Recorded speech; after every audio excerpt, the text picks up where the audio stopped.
Bismillahirrahmanirrahim. Assalamualaikum warahmatullahi wabarakatuh. InsyaAllah pada hari ini saya akan membentangkan satu penulisan yang bertajuk Penasaban Anak Tak Sah Taraf, Kajian Hukum Syarak, Undang-Undang dan Kes-Kes di Mahkamah Syariah di seluruh Malaysia. Sebelum itu saya perkenalkan diri saya terlebih dahulu. Saya Yasmin binti Ramli, pelajar Diploma Amalan Kehakiman dan Guaman Syar'i, Fakulti Syariah dan Undang-Undang Universiti Sains Islam Malaysia. Okey, sebagai pengenalan, status kesahtarafan anak, sama ada anak itu sah taraf ataupun tidak sah, adalah amat penting memandangkan perkara ini sangat berkait rapat dengan banyak perkara, antaranya penasaban, hak penjagaan, nafkah, pewalian dan juga pewarisan. Dalam kalangan ulama, tiada khilaf bahawa anak tak sah taraf tidak disabitkan nasab kepada lelaki yang berzina dengan ibu anak tersebut, melainkan nasab jatuh kepada si ibu. Di Malaysia, segala perkara yang melibatkan pengesahan status anak tak sah taraf bagi orang Islam adalah di bawah bidang kuasa Mahkamah Syariah, dan pendaftaran kelahiran pula terletak di bawah bidang kuasa Jabatan Pendaftaran Negara. Objektif kajian yang pertama membincangkan konsep anak tak sah taraf, kedua membincangkan kedudukan anak tak sah taraf mengikut hukum syarak dan perundangan di Malaysia, dan yang ketiga mengkaji dan menganalisis kes-kes yang melibatkan anak tak sah taraf yang dilaporkan di Mahkamah Syariah di seluruh Malaysia. Dari sudut metodologi, penulisan ini mengguna kaedah penyelidikan kualitatif dengan merujuk sumber-sumber ilmiah seperti buku, artikel, jurnal artikel, kes-kes yang diputuskan dan lain-lain sumber. Okey, seterusnya,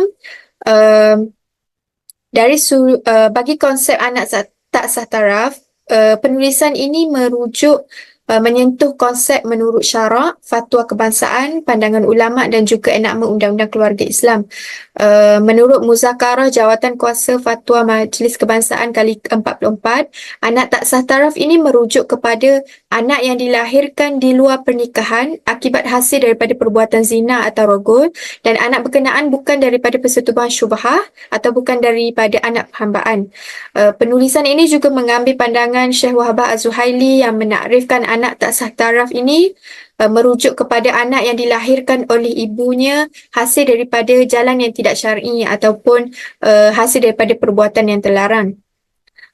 Dalam undang-undang juga diperuntukkan takrifan tak sah taraf ini, contohnya di bawah Seksyen 2 Enakmen Undang-Undang Keluarga Islam Selangor 2003, yang mana diperuntukkan bahawa tak sah taraf berhubung dengan seseorang anak yang dilahirkan di luar nikah dan bukan anak daripada persetubuhan syubhah.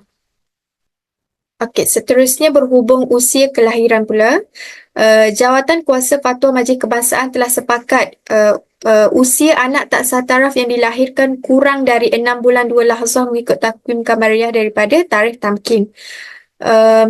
Asas kepada pandangan ini adalah merujuk firman Allah Subhanahu Wa Taala dalam surah Al-Ahqaf ayat 15 dan surah Al-Luqman ayat 14. Dalam surah Al-Ahqaf ayat 15 ni Allah sebut tempoh mengandung bersama menyusu adalah selama 30 bulan.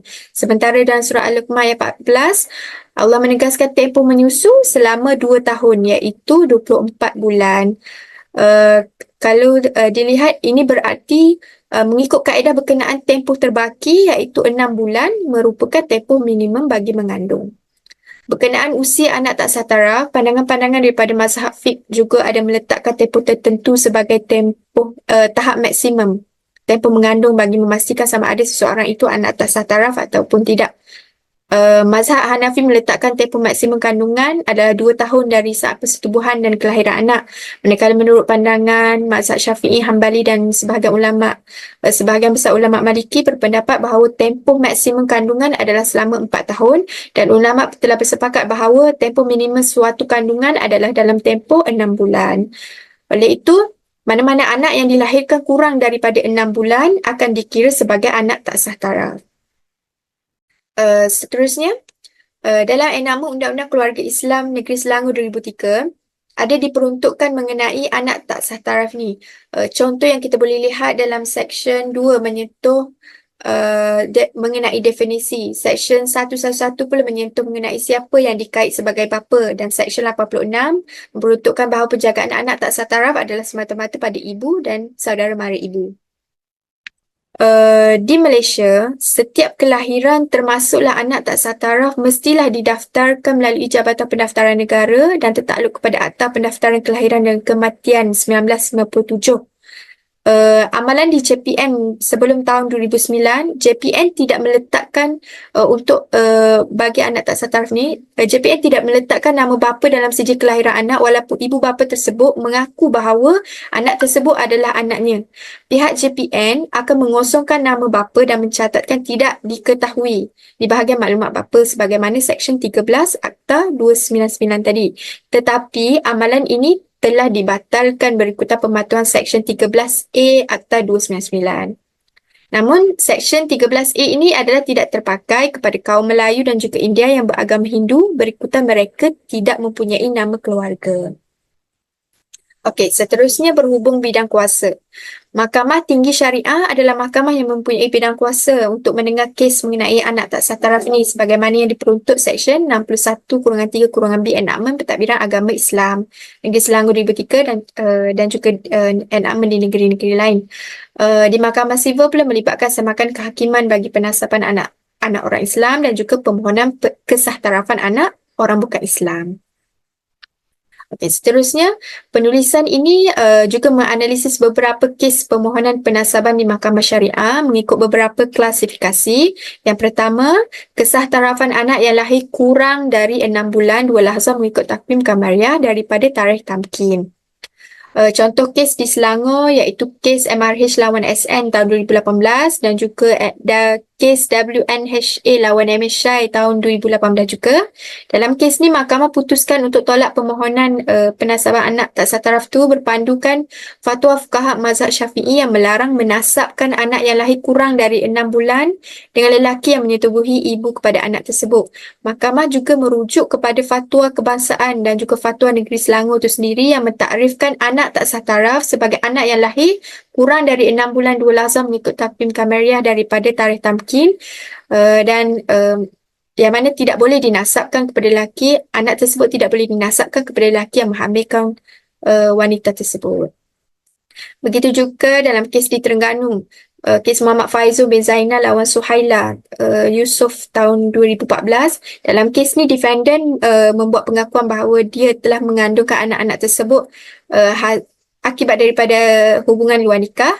Mahkamah puas hati bahawa anak yang dilahirkan oleh defendant tu tidak memenuhi syarat-syarat untuk dinasabkan kepada plaintiff mengikut hukum syarak dan juga undang-undang.